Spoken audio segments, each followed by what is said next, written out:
Shalom Bapak Ibu Saudara yang dikasihi oleh Tuhan kita Yesus Kristus. Berjumpa kembali di dalam podcast Mutiara hari ini. Sahabat bertumbuh dalam saat teduh yang seperti biasa hadir membawa keresahan dan persoalan di dalam hidup. Kita angkat untuk menjadi renungan yang kiranya membangkitkan kekuatan iman. Bagaimana kabar Bapak Ibu Saudara di kesempatan kali ini? Kami selalu berharap saudara senantiasa dalam keadaan sehat, dilimpahkan berkat rahmat dan segala kebaikan oleh Tuhan kita Yesus Kristus dimanapun saudara berada. Di dalam podcast Mutiara hari ini di kesempatan kali ini, kita memasuki episode yang ke-325 ya. Yang kali ini akan mengangkat judul Belenggu Trauma Masa Kecil. Nah, firman Tuhan terambil dari 2 Timotius pasalnya yang ketiga ayat yang ke-15. Yang berkata, "Ingatlah juga bahwa dari kecil engkau sudah mengenal kitab suci yang dapat memberi hikmat kepadamu dan menuntun engkau kepada keselamatan oleh iman kepada Kristus Yesus." Amin. Mari kita berdoa. Bapa, di dalam nama Tuhan Yesus, saat ini kami mau merenungkan firman-Mu Tuhan yang akan mengangkat judul Belenggu Trauma Masa Kecil. Tuhan, kami mohon tuntun kami supaya kami boleh melihat apa yang ingin Engkau ajarkan bagi kami melalui kebenaran firman-Mu Tuhan. Tuntun kami ya Allah Roh Kudus, urapi hati dan pikiran kami. Di dalam nama Tuhan Yesus kami siap untuk belajar firman Tuhan. Haleluya. Amin. Bapak Ibu Saudara yang dikasihi oleh Tuhan kita Yesus Kristus, ya, saudara harus menyadari bahwa anak dari masa kecil itu ia bisa meresapi, ia bisa belajar sesuatu dari orang tuanya.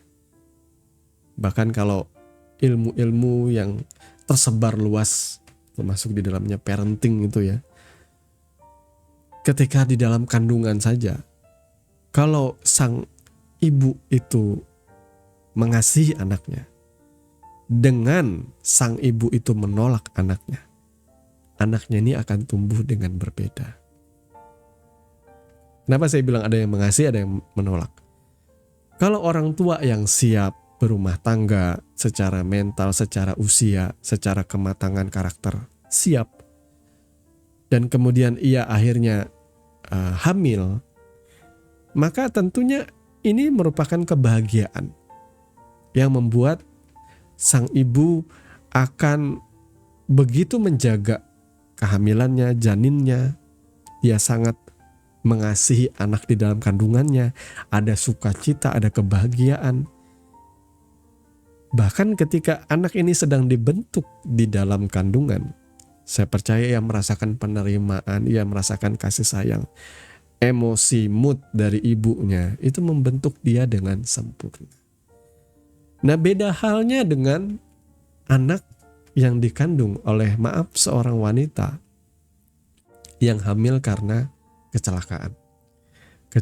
Kecelakaan yang dimaksud ialah karena bermain-main, karena hubungan bebas, atau maaf kata karena pemerkosaan, seperti itulah.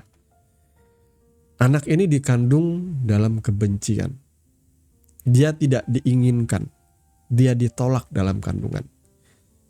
Bahkan mungkin ada percobaan untuk membunuh anak ini dengan cara-cara seperti meminum jamu, atau menegak minum minuman keras, atau meminum obat tertentu yang diharapkan anak ini akan gagal terbentuk.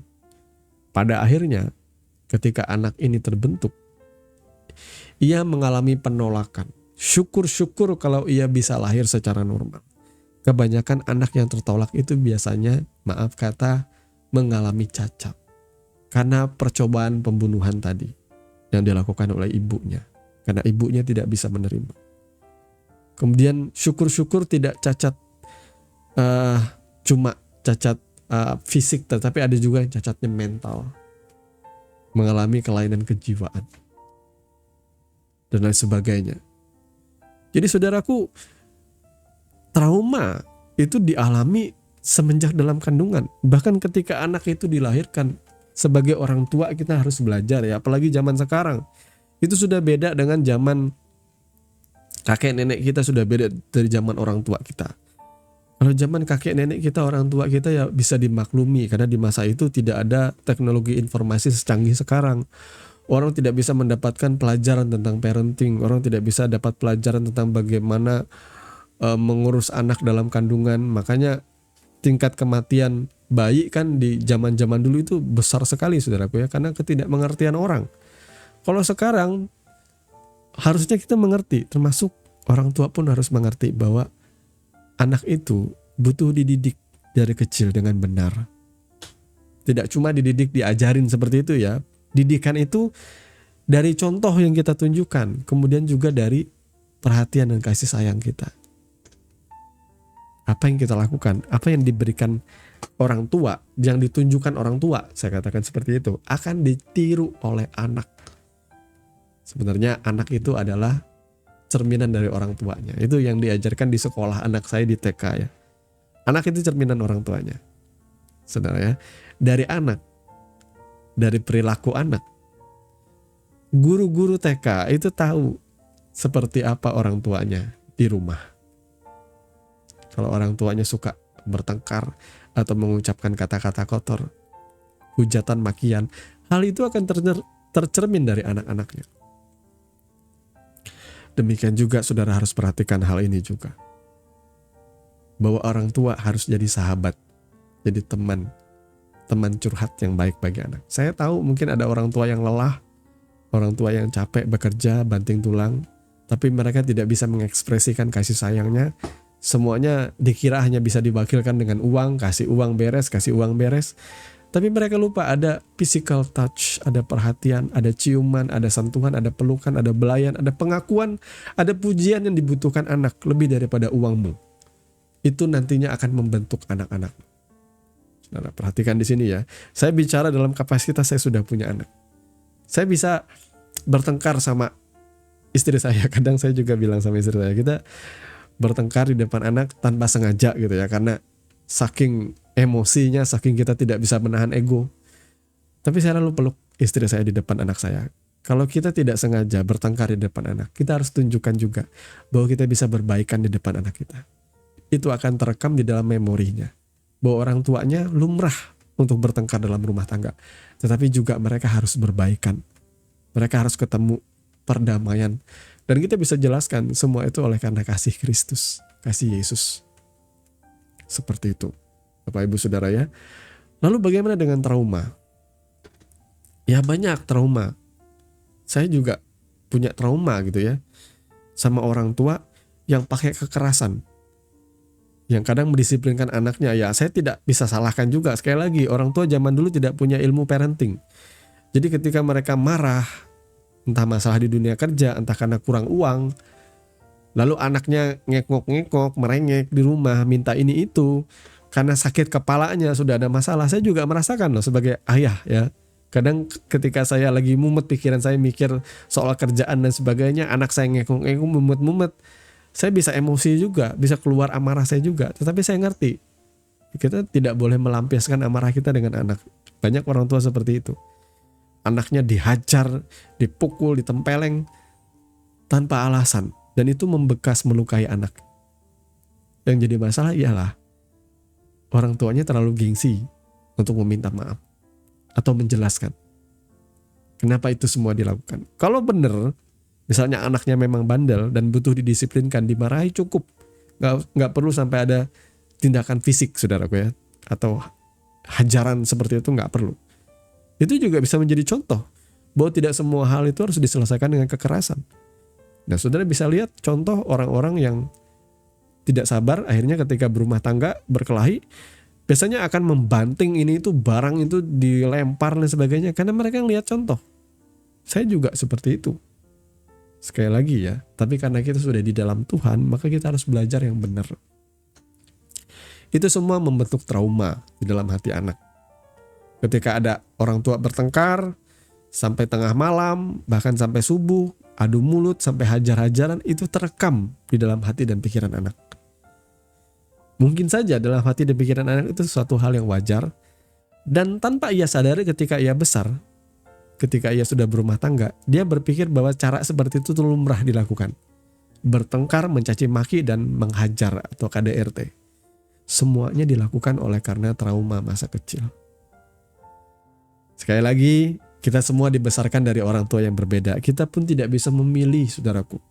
Kalau boleh saya mau lahir dari keluarga yang kaya raya, kalau bisa dari ratu dan raja dari Inggris ya. Jadinya sih jadi pangeran Inggris ya. Harapannya seperti itu sih ya, tapi kenyataannya saya lahir dari keluarga yang biasa-biasa saja, tetapi saya bersyukur karena Tuhan menjadikan saya. Saya bisa ada di dunia ini bukan kebetulan, berarti ada rencana Tuhan. Tuhan mengasihi saya. Tidak ada, saudara, jangan bilang saudara produk gagal sekalipun, sekelam apapun, bahkan ketika engkau berpikir bahwa engkau adalah anak yang tidak diinginkan, engkau adalah anak haram, katakan lahir dari hubungan terlarang dan lain sebagainya, dari pemerkosaan dan sebagainya, enggak. Kalau engkau tetap hidup di dunia ini, bagi Tuhan mengasihi engkau.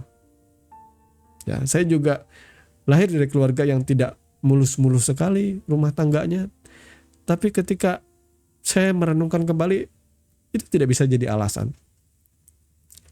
Kita harus datang kepada Yesus yang bisa memulihkan hidup kita. Dan ia akan menaruh benih ilahi dalam hidup kita. Itu adalah genetik yang benar. Bukan dari dunia ini. Kita akan menjadi serupa dengan Kristus, bukan serupa dengan dunia ini. Peran orang tua itu penting. Menjadi role model, menjadi contoh, dan ucapannya, tindak tanduknya ditiru oleh anak. Biasanya seorang ayah akan menjadi cinta pertama anaknya. Anak perempuannya maksud saya. Seorang ayah akan menjadi cinta pertama anak perempuannya.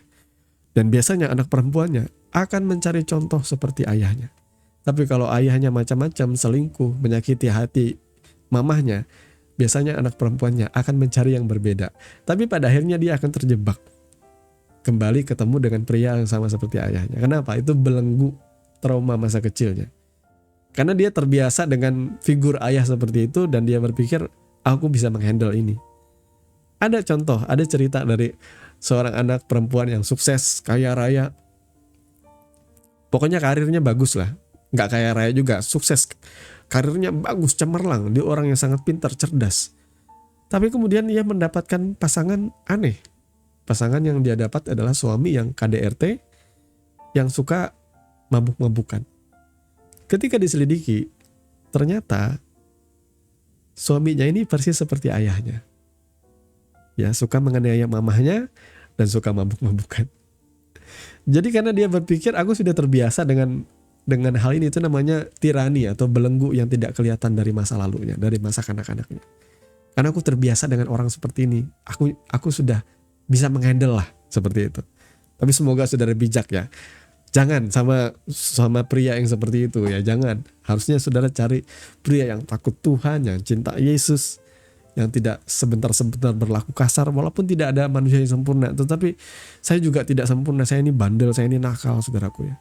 Saya ini kadang melakukan hal yang jahat di mata Tuhan. Tapi paling tidak ya progresnya lah, saya cinta Tuhan. Paling tidak seiman lah, paling utama saudara ya. Hati-hati dengan belenggu masa lalu ini. Kemudian yang kedua, atau yang kesekian ini, orang tua juga harus bisa menjelaskan dengan benar keberadaan di anak-anaknya. Ya. Jadi salah satu gerakan yang lagi marak-maraknya sekarang tuh ya adalah Love Wins.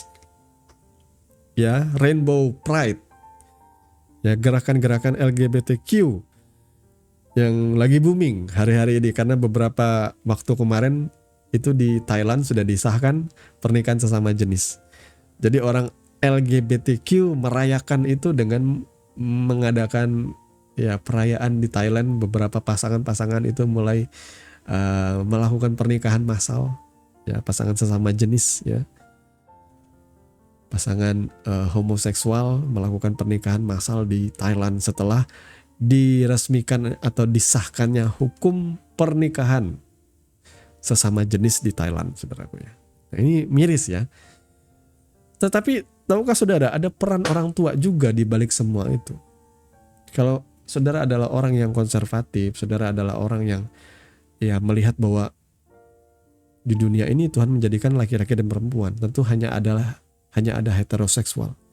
Hanya ada laki-laki dan perempuan yang menikah. Tidak boleh ada yang namanya Adam, Hawa, dan juga Udin di tengah-tengah. Itu tidak boleh, saudara ya. Tidak ada yang namanya hubungan sesama jenis, itu tidak ada seharusnya. Karena sekali lagi Tuhan pada mulanya menciptakan manusia itu laki-laki dan perempuan. Maka tidak ada yang kedua, ketiga, tidak ada yang ketiga, keempat, kelima, dan seterusnya, saudara ya. Sebagai orang tua pun saya harus menjelaskan kepada anak saya. Jangan sampai anak tuh kebingungan. Karena orang tua sekarang saking majunya pikirannya, ada istilah non-binary. Jadi pilihan kelamin anak itu ditentukan oleh anaknya. Itu bagian dari katanya kebebasan berpendapat. Kalau saya tidak sih, saya orang konservatif. Ya, jangan bilang bahwa kekristenan itu mendukung pernikahan sesama jenis ya. Karena kebanyakan dilakukan di dunia barat. Jangan lantas saudara ngejudge bahwa oh ya kekristenan setuju dengan pernikahan sesama jenis. Saudara perlu tahu bahwa kitab Perjanjian Lama yang membahas tentang Sodom dan Gomora itu dari Taurat. Kita Perjanjian Lama orang Kristen itu dari Taurat. Ya, orang Muslim bilang tuh Nabi Lut. Lut itu bukan nabi. Bagi kita orang Kristen, berdasarkan kisah Alkitab yang kita baca jujur apa adanya, Lot itu adalah keponakan Abraham. Justru Lot itu melakukan kesalahan. Kenapa? Karena dia memisahkan diri dari Abraham dan tinggal di tengah-tengah bangsa yang tidak takut akan Tuhan. Ya, bangsa yang tidak takut akan Tuhan. Tidak ada penjelasan di sini, tetapi ketika kejadian malaikat Tuhan ingin membebaskan Lot dan seisi rumahnya atau anak, menantu dan juga istrinya, pada waktu itu banyak warga dari Sodom dan Gomora yang mendatangi rumah itu dan berkata, biar kami pakai itu. Nah, bahasa kasarnya ya, biar kami pakai itu. Maksudnya mau diperkosa seperti itu. Lot bahkan menawarkan anaknya, tetapi mereka nggak mau. Di sini menggambarkan tentang Sodom dan Gomora. Maka itu ada akarnya Sodom itu sodomi ya, yang mengarah kepada ya hubungan homoseksual ya, laki-laki dengan laki-laki. Itu disebutkan di dalam Roma, di dalam Perjanjian Baru juga itu dibenci oleh Tuhan. Jadi jangan bilang orang Kristen mendukung pernikahan sesama jenis. Enggak, kita menolak loh. Hukumannya tuh itu adalah perbuatan orang-orang yang jauh dari Tuhan. Disebutkan di Alkitab, orang-orang yang tidak percaya Tuhan, orang-orang yang meninggalkan Tuhan. Sama dengan orang kafir kalau bahasa kasarnya. Jadi tidak mengacu kepada kekristenan mendukung, enggak. Kita menolak. Tapi saya paling mau bilang ini ya kepada orang tua, jangan pernah memberikan anakmu kebebasan untuk menentukan dia adalah laki-laki atau perempuan. Jangan. Kalau dia dilahirkan dengan penis, berarti dia laki-laki. Kalau dilahirkan dengan vagina, ya sudah dia perempuan. Kalau keadaannya tuh kayak ada sesuatu yang istilahnya istimewa, sesuatu yang kayak ada yang penggabungan, nanti sudah lihat lagi lah. Akhirnya kemana yang paling utama, kemana yang paling pokoknya. Tapi ini juga tidak kebanyakan orang. Kita bicara soal kebanyakan aja lah. Kasus-kasus yang ada dualisme gitu ya, ada penis, ada vaginanya juga, itu adalah bukan kasus-kasus yang umum. Itu kasus-kasus yang sangat jarang terjadi. Kita bicara yang umum aja lah. Kalau anakmu lahir dengan kelamin laki-laki, ya udah dia laki-laki. Kalau anakmu lahir dengan kelamin perempuan, ya udah dia perempuan. Jangan lalu melabel anakmu non-binary, biar dia yang memutuskan. Itu berarti saudara sudah salah memberikan parenting atau pengajaran. Kalau saya jujur aja, saya ngajar dengan terus terang, kamu perempuan bagi anak saya, karena anak saya perempuan, anak saya yang pertama perempuan. Saya katakan, kamu perempuan, ini itu. Kita juga orang tua mengajarkan ketika kamu tumbuh besar, ada bagian tubuhmu yang tidak boleh disentuh orang lain, tidak boleh dilihat orang lain, tidak boleh sembarangan, bahkan orang tuamu juga tidak boleh. Kita ajarin dengan ketat supaya anak ini bisa tahu bahwa dia adalah seorang wanita, dia terhormat, dia dihargai. Dia nggak sembarangan mengumbar-ngumbar tubuhnya dan sebagainya. Itu adalah bukti kasih sayang orang tua. Maka saya tidak akan mendiskreditkan ya. Ini jadi sebuah pelajaran bagi kita. Karena kita sekali lagi tidak dibesarkan dengan kebenaran firman Tuhan. Kita tidak dibesarkan dengan orang tua yang takut akan Tuhan. Kita tidak dibesarkan dengan orang tua yang penuh perhatian. Tapi kalau kita sudah mengerti firman Tuhan, ingatlah, anak itu tanggung jawab kita. Maka jangan asal-asalan bikin anak tanpa tanggung jawab. Enggak. Kita bertanggung jawab terhadap anak kita. Saudara ya, termasuk jati dirinya itu dibangun dari masa kecilnya. Semoga sebagian kecil ini saja yang saya sampaikan. Saya bukan ahli psikolog, tapi apa yang saya sampaikan adalah berakar dari kebenaran firman Tuhan dan contoh-contoh saya dapatkan dalam Alkitab, saudara ya. Kiranya Tuhan memberkati saudara sekalian dan mari kita berdoa.